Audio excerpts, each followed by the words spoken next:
সবুজ মাঠের ভেতর দুলছে আখের সারি, রোদে চিকচিক করছে পাতার ডগা। গোমতী নদীর পাড় ঘেঁষে বিস্তীর্ণ এলাকা জুড়ে এই আখের ক্ষেত। বিকেল হলেই পরিবার পরিজন নিয়ে মানুষের ঢল নামে নদীর কোল ঘেঁষা এইসব আখের ক্ষেতে। ছবি তোলা এবং জমি থেকে আখ কেটে খাওয়ার দারুণ এক অনুভূতির সৃষ্টি হয়। এখানে দুপুরে ঘুরতে আসলাম, পাশে একটা গোমতী নদী আছে, পাশে অনেকগুলো আখ ক্ষেত আছে। ওই আখ ক্ষেতে দেখলাম, পাশে আরো অনেকগুলো আখ ক্ষেত জমি আছে। তো আখ খেয়ে খুব ভালো লাগলো, আর এই মনোরম পরিবেশ খুবই ভালো লাগলো। এখন যে কোনো ব্র্যান্ডের পুরাতন এসি বদলে নতুন ওয়ালটন এসিতে উপভোগ করুন 25% ছাড়। কাজের ফাঁকে এখানে আসা দুপুরবেলা আসলে এসে দেখি সুন্দর একটা আখের জমি। আখের জমিটা দেখে খুব ভালো লাগলো এবং এখান থেকে আখ বিক্রি করতেছে এবং পাশে একটা সুন্দর মসজিদও আখের জমির সাথেই, খুব দেখে ভালো লাগছে। এবং আমরা এখান থেকে আখ কিনে খাইলাম, খুব আখটা মিষ্টি আছে, সেটা খুব ভালো লাগলো আর কি। কষ্ট এবং ঘামের বিনিময়ে চাষ হওয়া আখের জমিতে উৎসুক মানুষের উপস্থিতিতে চাষিদের মাঝেও আনন্দ ফুটে উঠছে। পাশাপাশি চাষিরা এখন খুব ব্যস্ত সময় পার করছেন আখ কাটা ও নতুন বীজতলা তৈরি এবং চারা রোপণ নিয়ে। চাষিরা জানান, আখ চাষ খুব লাভজনক হয়। গত 6 বছর ধরে চাষ করছেন তারা।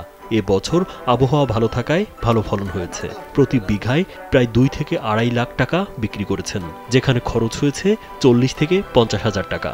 গত 6 বছর যাবৎ আমি এই জমির মধ্যে আখ চাষ করে আসছি।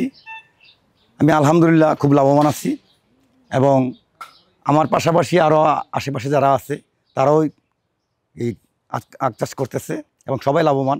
যারা অসচ্ছল ছিল তারা মোটামুটি সচ্ছল হয়ে আসছে।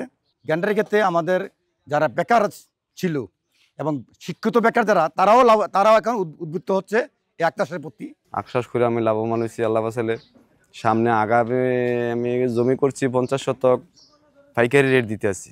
পাইকারি রেট বলতে মনে করেন 35 টাকা। গতবার আগের বার দিয়েছি 20 টাকা, এবার দিয়েছি 35 টাকা। এবার লাভবান হয়েছি ইনশাল্লাহ। 50 শতক জমি করছি, সামনে আগামী ইনশাল্লাহ আমি আগানোর চেষ্টা করব। আধুনিক প্রযুক্তি ও পরামর্শ দিয়ে চাষিদের সব ধরনের সহায়তা করা হচ্ছে বলে জানান উপসহকারী কৃষি কর্মকর্তা মোহাম্মদ গিয়াসউদ্দিন। এবার ফুলকপি বাঁধাকপি করে এই কৈলের গ্যাফে আখ চাষটা করে। আখটা হলে 10 মাসের ফসল, তো এই জন্য তারা লাস্টে কি আখের চাষাবাদ করে।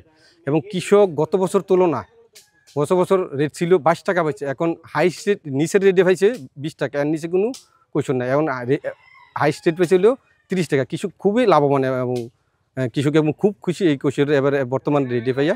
এবং রোগ পোকামাকড় মোটামুটি গত বছর তুলনায় এই বছর একটু কম হয়েছে। কুমিল্লার দেবিদ্বার উপজেলার বড় আলমপুর, বারেরাচর, ভিরাল্লা, চরবাকর, বারুর, রাজামোহর, রাজামেহার, এলাহাবাদ ও ধামতি সহ বিভিন্ন এলাকায় ব্যাপক আখ চাষ হয়েছে। রাজীব বিশ্বাস, কালবেলা।